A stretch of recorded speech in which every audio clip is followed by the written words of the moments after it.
Akhirnya si murid berpikir, emang dia beneran wali? Kok wali begitu? Kok wali sarungan gitu?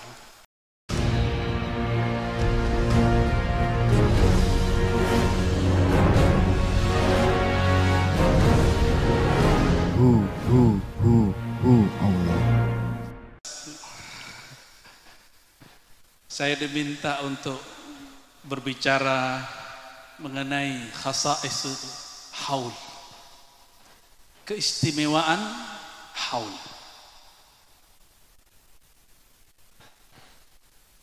Di dalam hadis Imam Muslim, coba perhatikan nih hadis. Kalau tadi yang dibaca nama beliau, sekarang kalamnya. Apa kata beliau?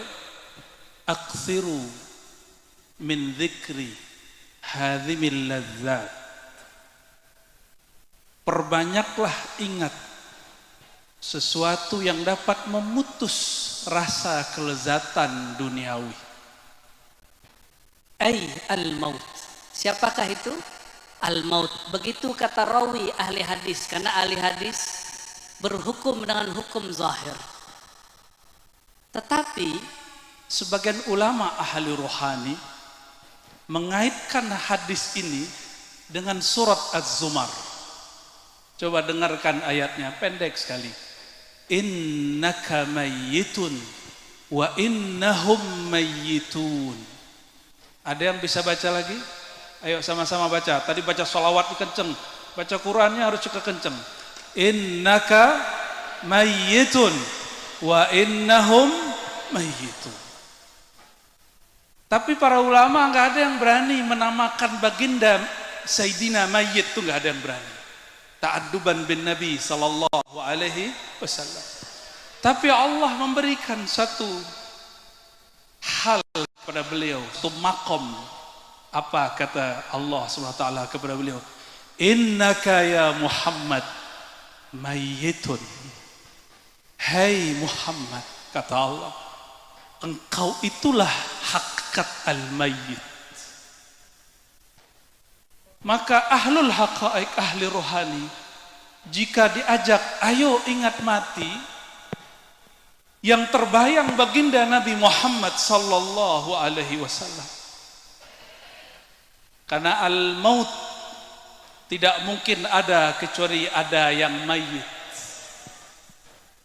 Mungkinkah ada kematian tapi tidak ada orangnya?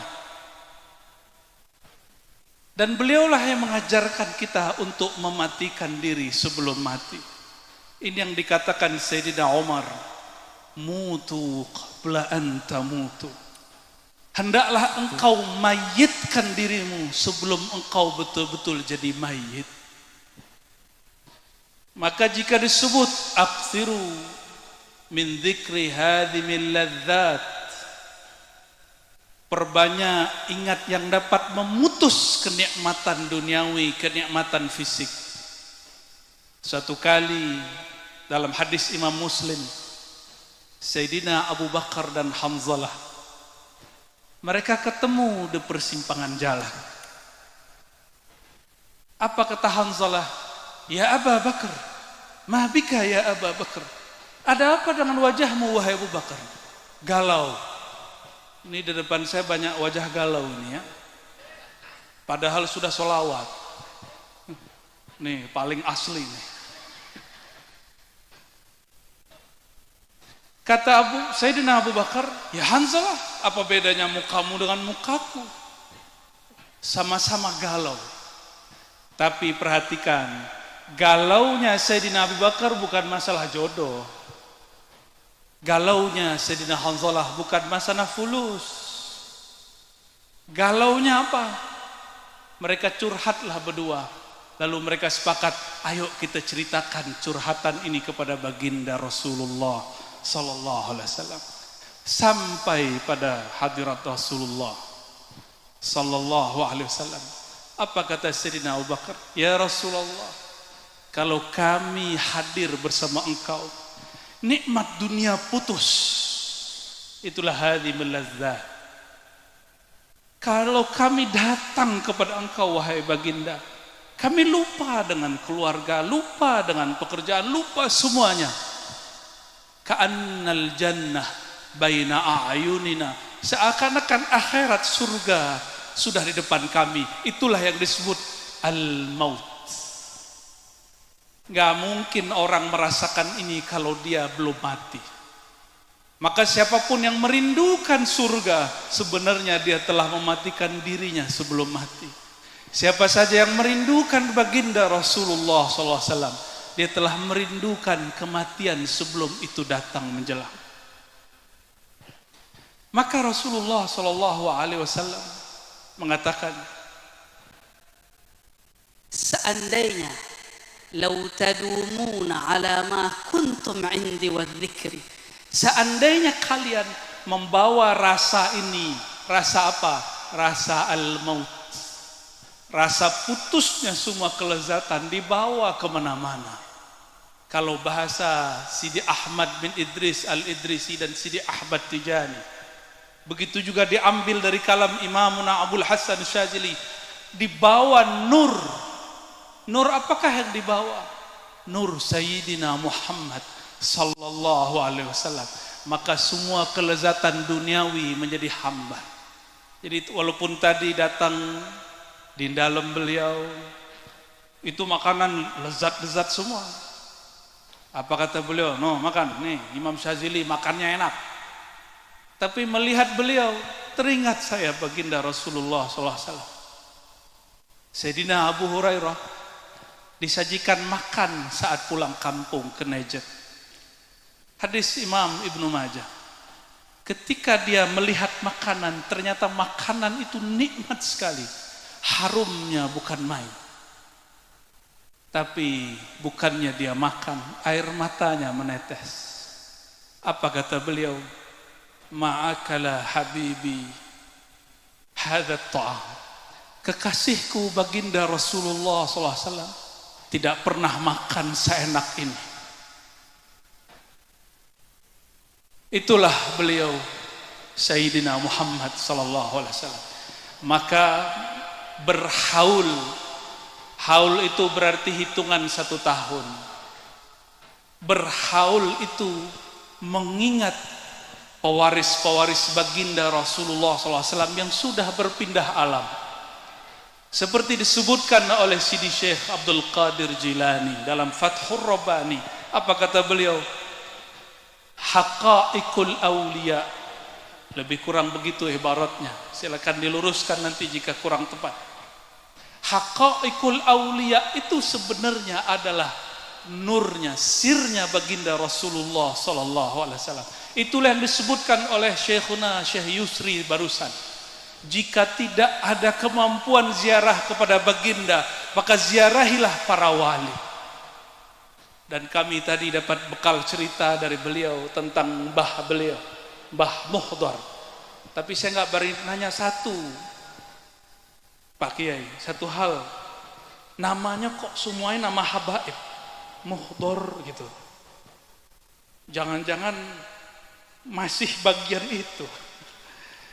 Cuma itulah hebatnya kiai-kiai Jawa. Mereka ini memasturkan nasab nur Muhammadnya sallallahu alaihi wasallam. Maka mohon maaf para habaib, saya cinta kepada semua antum. Berterima kasihlah kepada semua kiai. Nggak ada kiai, tidak ada yang hormat kepada habaib. Tidak ada kiai, tidak ada yang mengenal bagaimana cara cinta kepada habaib. Maka kita katakan, lakumus syukra ayuhal masyaikh. Wahai para kiai, terutama guru kita. Semoga Allah membalasi engkau sebaik-baiknya, sesempurnanya. Amin rabbal alamin.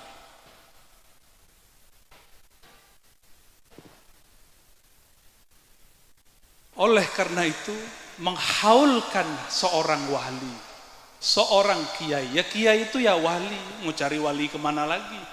Kata imam kita Syafi'i, yang hadir ini mazhabnya Syafi'i bukan? Syafi'i. Kita ini Syafi'i semua. Akidah kita Ahlussunnah Asy'ariyah semua. Imam Asy'ari bermazhab Syafi'i. Kata Imam Syafi'i, illam yakunil ulama aulia famanil aulia. Kalau bukanlah ulama kiai itu yang wali, terus wali siapa lagi? Jadi jangan bayangkan wali tinggal di atas gunung doang, itu petapa. Jangan dibayangkan wali tinggal di atas di hutan-hutan, itu belum tentu. Siapa tahu orang semedi atau orang melarikan diri. Wali itu baina azhurina, ada bersama kita. Inilah kalam penutup saya. Imam Ibnu Athaillah mengatakan, subhana maha hebat man satara sirral khususiyah bi zawahiril basyariyah. Sungguh hebat Allah Ta'ala yang menyembunyikan sir kewaliannya dengan zahirnya manusia biasa. Manusia biasa sakit gak? Orang datang ke kiai, ke wali minta sembuh, tapi sang walinya sakit. Ada orang tengkar suami istri ingin islah, datang ke kiai, sang kiai juga dibentak-bentak sama istrinya. Itu biasa. Akhirnya si murid berpikir, emang dia beneran wali? Kok wali begitu? Kok wali sarungan gitu? Kok wali nggak kayak Habib Anis pakai sorban terus gitu? Itu pertanyaan-pertanyaan awam. Wali nggak begitu. Wali itu urusan Allah. Ada wali berserban, ada yang tidak berserban. Itulah kalam Imam Ibnu Athaillah yang menjadi masyrab ruhani beliau. Sungguh hebat Allah Ta'ala menyimpan para walinya dengan sifat-sifat manusiawi. Dia berusaha, dia kerja, dia sehat, dia sakit, dia nikah, dia konflik, dia punya masalah, dia juga berdosa. Orang awam akan berkalam, masa wali berdosa? Itu murid ketipu. Yang enggak berdosa itu nabi, bukan wali. Maka kalau kiai kita, guru kita, habib kita ada kesalahan, kesilapan, berarti dia beneran wali. Karena kalau nggak pernah salah berarti ada nabi setelah Nabi Muhammad SAW. Mungkin nggak? Adakah nabi setelah Nabi Muhammad SAW? Maka tidaklah pantas seorang murid, seorang jamaah, seorang santri mengkultuskan gurunya setara dengan nabi. Kita ta'zim, tapi kita tetap katakan beliau itu manusia. Semoga yang hadir malam ini Allah catat namanya sebagai pecinta wali-wali Allah.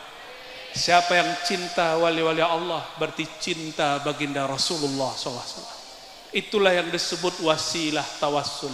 Siapa yang tidak punya wasilah, lam yasil ilal mausul, tidak akan sampai kepada ujungnya, yaitu baginda Nabi Muhammad sallallahu alaihi wasallam. Barangkali itu dari kami. Mohon maaf jika ada salah kurangnya. Assalamualaikum warahmatullahi wabarakatuh.